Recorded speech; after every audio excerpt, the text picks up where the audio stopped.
আমি এই মুহূর্তে অবস্থান করছি নোয়াখালীর কোম্পানিগঞ্জের মোসাফুর অংশে।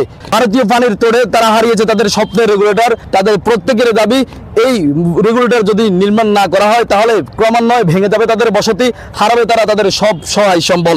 আমরা এই ক্লোজারের কারণে যেরকম নির্বিঘ্নে মাছ চাষ করতে পেরেছি তেমনি ধান চাষও করতে পেরেছি এবং নদীর বুকে জেগে ওঠা শহর থেকে আমরা মহিষ, গরু এবং অন্যান্য গৃহপালিত প্রাণীগুলো বিনা খরচে আমরা এখানে লালন পালন করে এসেছিলাম। নদীর পাশে থাকি, নদীর ভাঙি লেজার আমাদের থাকার মতন জায়গা নাই। আমাদের ব্রিজের দরকার, বাঁধের দরকার আমাদের। আঙ্গ পাশে এখন চেয়ারম্যানও নাই, মেম্বারও নাই। আমরা অসহায় ব্যক্তি, আমরা কোনো মুইয়া যাইবার আঙ্গ মত নাই। আমরা ছেলে মেয়ে লই জায়গা নাই, বাসা নাই। আমরা এখানে স্থানীয় যা আশা ভরসা করে আসিলাম, এখন তো আঙ্গ থাকবার কোনো কুল কিনার নাই। আমরা এই সুইচ গার্ডের কারণে আমরা আশা ভরসা করি, সব কিছু করি আমরা রয়েছি আশ্রা আঙ্গুরা সুইচ গার্ডে দিছি। এখন আঙ্গ কোনো থাকবার মতন আঙ্গ কোনো হক নাই।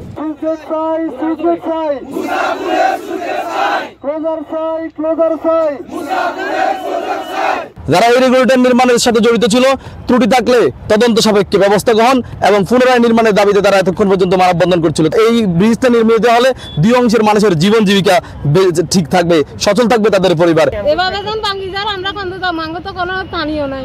নদী ভাঙি ব্যাগ লই যার করে আমরা কিভাবে থাকব? আঙ্গরে সরকারের জায়গা দিছে, অসহায় জায়গা, বাল বাচ্চা মাল বেসার থাকুন হিসাবে কর্তব্য দিছি।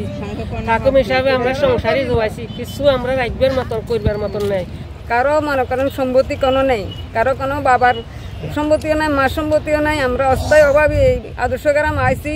এই সুইচ গেট বন্ধ আছিল, আমরা অন্তরে নিরাপদে ছিলাম। এখন আমরা নিরাপদে থাকবার মতন আগে কোনো রকমের কোনো হত নাই।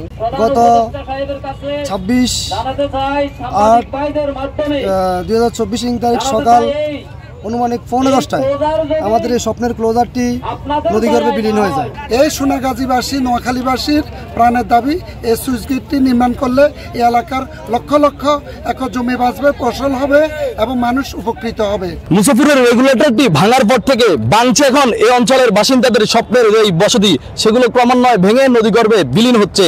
এজন্য এই অঞ্চলের বসতি করে বসবাস করা মানুষগুলোর দাবি দ্রুততম সময়ের ভিতরে যেন পুনর্নির্মাণ করা হয় মুসাফিরের এই রেগুলেটরটি। ওমর ফারুক, দৈনিক আমাদের সময়।